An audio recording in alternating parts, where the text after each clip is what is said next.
What if I told you the same platform that made it crazy easy to start collecting payments could also yank your revenue, freeze your funds, and shut down your business overnight? No warning, no email, no phone call, just gone. Stripe's been great until it wasn't. So what do we do now? Because with Stripe, you fill out a quick form, connect your bank account, and you're up and running. No paperwork, no questions, no delays. If they think your business model might cause problems, you're getting flagged, plain and simple. Or worse, they're going to shut you down, even if your testimonials are 100% real, even if your chargeback rate is 0. Why? Because Stripe doesn't investigate the truth. They're just scanning for perception. But let me ask you this. Do you have time to lose your entire revenue stream? Really? Do you have time to deal with that? Do you have time to fight Stripe for 6 months over $100,000 in frozen funds?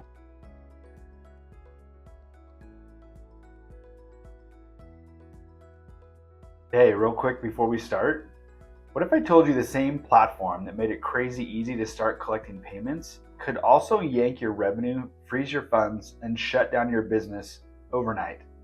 No warning, no email, no phone call, just gone. That platform is Stripe. And if you're some type of online business owner, you deliver a digital product, you take payment on an invoice link or a text to pay, or basically any way to take payment that is not swiping it through a machine, then what I'm about to show you could literally save your income this year. Because here's the truth. In 2025, Stripe has quietly made moves that should have every digital entrepreneur asking one question: am I next? Let's break this down. Stripe is great until it's not. I just got a call yesterday from agency owners who have been using Stripe for years, and Friday night they got the email. Hey, it's time for us to part ways. We're no longer going to let you take payments, and that was it. And on the phone call, they said, hey, Stripe's been great until it wasn't. So what do we do now? Because with Stripe, you fill out a quick form, connect your bank account, and you're up and running. No paperwork, no questions, no delays. And so if you're any kind of SaaSpreneur, agency owner, somebody who takes payment online through a digital link, text to pay, everything I just mentioned, it's almost too good to be true to be able to take payments that way. Because it kind of is. You see, Stripe is what's called a payment aggregator, or a PayFac. That means they batch tons of merchants together, just like you, into a single mega account that they control. In a lot of ways, it's the same thing that email domains do. They put everybody into the same bucket, and every bad actor gets kicked out. So what happens is you're not a real merchant to them, you're a sub account, which is fine until something actually goes wrong, like I just explained. Now, here's where things get sticky. Unlike traditional merchant providers who do upfront underwriting, Stripe does zero deep checking in the beginning. They don't really know who you are, they don't know what you sell, they don't know how you deliver it, or whether you actually deliver it at all. And that's fine until you scale. Because the more volume you do, the more risk they take on. And risk, it's Stripe's worst enemy. Here's why. Let's say a customer disputes a charge from you. Credit card rules give them 6 months to do it. 6. So they file a dispute, and the first thing Stripe does, they pull that money from your bank account. Now, if your business is gone, if you closed your business, or your account is empty, Stripe has to eat that loss. So what does that mean? It means they don't trust you, because they can't. They didn't vet you up front, so now they're constantly watching for red flags. And if they think your business model might cause problems, you're getting flagged, plain and simple. Or worse, they're going to shut you down, like the agency owners I just mentioned. So this is where it becomes really important for coaches and consultants and SaaSpreneurs and agency owners. And in mid-2024, Stripe updated their restricted business list, and guess what suddenly showed up? You got it. Everybody I just mentioned. Right there in black and white. Now, Stripe said they were cracking down on transactions that provide compensation without a clear underlying digital product. What does that mean? That means stuff like tips, donations, subscriptions to content that's otherwise public, and brace yourself, even purchases of exclusive material Does that sound familiar? Because that's about 80% of what SaaSpreneurs and agency owners deliver. It's all digital products. Now, Stripe did get a ton of backlash for that update. Tons of X threads, lots of YouTube videos, crazy comment storms. So within 24 hours, they quietly rolled it back. They deleted the quote, agency owner, SaaSpreneur label from that prohibited list. And they shifted the language over to the platforms that those people use, right? But let's be real, that didn't really change anything. They didn't remove the restriction, they just moved the target.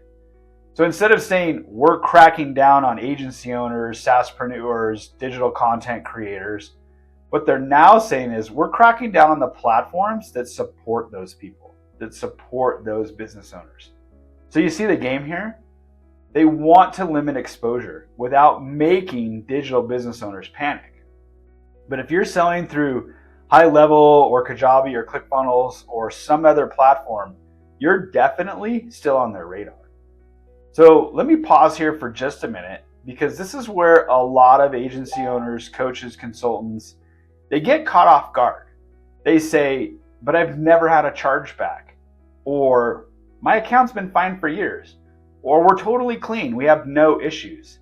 And that all might be true, but here's what you're missing. Stripe isn't just looking at you, they're looking at the entire digital business portfolio, the one that they've allowed to come on board into their business. And if you fit anywhere into those categories, taking payments online, text to pay, invoice links, again, anybody who is not taking payment through a physical device and has a high aggregate chargeback rate, which is just the nature of digital business owners, then Stripe's job is to protect Stripe, not you at all. So let's go a little bit deeper, because there's still one item that Stripe left off of their restricted list, and it's a bombshell. It's about businesses that make outrageous claims or use high pressure selling or use deceptive testimonials. Now think about this for a minute. If you're an agency owner and you're selling AI as an example, and you're saying that the AI can now answer all the questions that a regular person used to answer, or the AI can book all of the appointments that a regular appointment setter might have booked, then they consider that, or they could consider that, an outrageous claim, right? It's really subjective. And does that sound familiar? Because that's basically everybody that's selling on High Level these days, or in ClickFunnels or other spaces.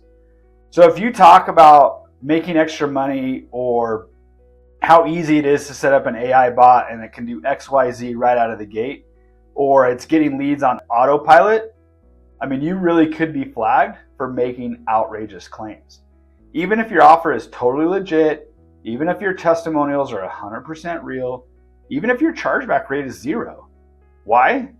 Because Stripe doesn't investigate the truth. They're just scanning for perception. If it looks risky, they'll freeze your funds first, and they'll never ask you questions. And here's the scariest part. Even if they never shut you down, they can still hold your money. Let's be honest, they're holding money for 30, 60, and even 180 days on what are called rolling reserves. They'll take 25% of your revenue or more and just sit on it. No warning. And good luck getting it back if you ever leave the platform. They call it a risk hold. So for you, it might be the difference between making payroll and closing your doors. So what's the play here? What do? Do you just leave Stripe? Not necessarily, because Stripe's fine for some businesses, right? If you sell shoes, hats, or if you sell physical products, great. Stripe should work out for you. But I'm going to be honest with you. Even if you do, and somebody complains about your business and you get enough chargebacks, even as low as 1%, then Stripe will still kick you to the curb. That's just the reality. So let's get back to what we were talking about before, though. If you're running some type of agency, a SaaS business, an AI consulting business, a coach, something like that, right? And you're doing over $10,000 a month, even up to $500,000 a month. The problem is you really just need to be smart. And that means having redundancy. And what do I mean by that? Let me explain a little bit here. So here's the biggest mistake that I often see. Someone will set up a quote backup merchant account. and then they never actually use it. They'll say, hey, Stripe's never been a problem for me. Let me just get something in the background and set it up. And they're doing $20, $30, $40, $50,000 a month. And then all of a sudden they get a couple of chargebacks, or out of the blue, they just are told that you can't use Stripe anymore. And then that person's like, hey, no problem. I got a backup merchant account. I'm just going to use that. I mean, that's essentially like keeping a car in the garage for years, never driving it. And then all of a sudden one day you need it to go 100 miles down the road. It doesn't work like that. So you're thinking of it like it's insurance and that you only need it when Stripe fails. But that's the wrong way to think about it, because the moment that Stripe shuts you down and you pump all that volume that you were pumping through them through a cold merchant account, then that backup provider is probably going to panic as well. They'll flag you, pause deposits, and then they'll re-underwrite you from scratch, right? So the worst case, they could shut you down too. So the better way is this. You set up multiple merchant accounts, but you don't leave them idle. You actually run a majority of your volume through each one of them, and you start doing that now. That way, you have processing history. You can stay compliant. And if one account gets zapped, your business keeps moving. That's how the big players do it. They don't rely just on one processor, right? The Tony Robbins of the world, the Grant Cardones, the Dean Graziosis, the Alex Ramosis, all have diversified payment systems, and for good reason. And so if it's good enough for them, it's probably good enough for us. So I know what you might be thinking, but I don't want the extra hassle. You'll say, I don't have time to set up multiple accounts. And I get it. Look, we're all busy. But let me ask you this. Do you have time to lose your entire revenue stream? Really? Do you have time to deal with that? Do you have time to fight Stripe for 6 months over $100,000 in frozen funds? Because the risk that you're taking every single day, you go all in on one single processor, especially now in 2025, where payment platforms are tightening up everywhere.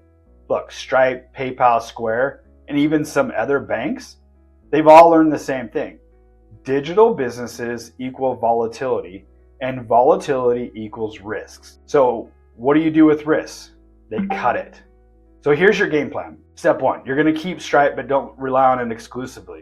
In fact, we're going to switch the majority of your volume over to redundant merchant accounts. And then we're going to set up those redundant merchant accounts properly underwritten with a provider who understands your business.